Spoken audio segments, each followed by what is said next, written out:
So one of the things a lot of people, and including our lab, have been thinking about is these trees that we plant on campus or, in any sort of city. How does the actual species of the tree that we plant affect the number of different types of insects that it can support? The undergrads at UBC are amazing. So in my lab, Oliver and Julie were the two students that collected most of the data for this project last summer, and they went out on campus every day sampling insects and microbes from trees.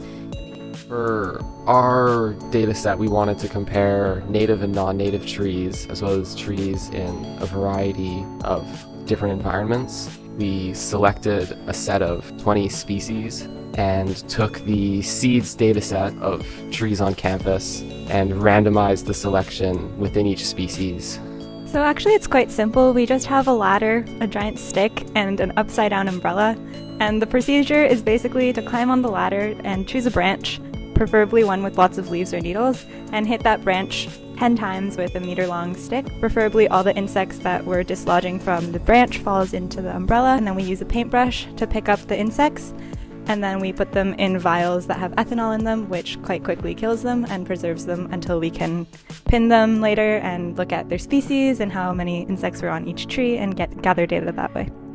The principles that we're studying here on what types of trees are good for insect biodiversity are going to be applicable anywhere that those trees or those families of trees exist. And because urban areas tend to have the same species of tree, even in vastly different locations, there's going to be a lot of applicable information for people who don't even necessarily live in BC or in Canada. It can still inform decisions elsewhere.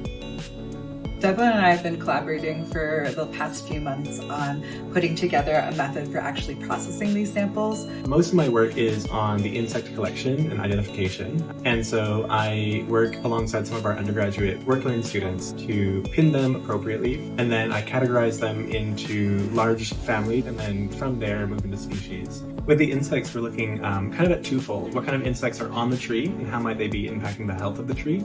But also what kind of insects are the trees supporting and how is this supporting the greater urban ecosystem as a whole? So with microbial community work, a lot of what we are interested in is beneficial microbial interactions. Are there microbes here that are helping the host? Are there alternatively microbes here that are very important for the community ecosystem? Is a lot of the times we're looking at ecology at just one scale.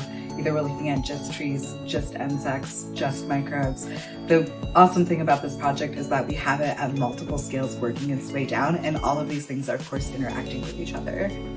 The applications we're looking to see are, for instance, like partnerships with practitioners or informing decisions that are being made on the ground as to, what should we plant, how should we plant them together, both spatially but complementarily. I think as a living lab, and the unique element for UBC is that we operate like a city, but we also have access to world-class researchers.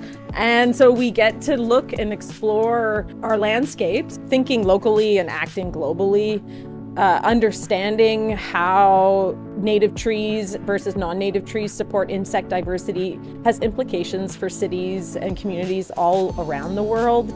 And so I think through this work and through engagement with students and sharing of this knowledge with community partners, our impact can also help inform decisions beyond UBC's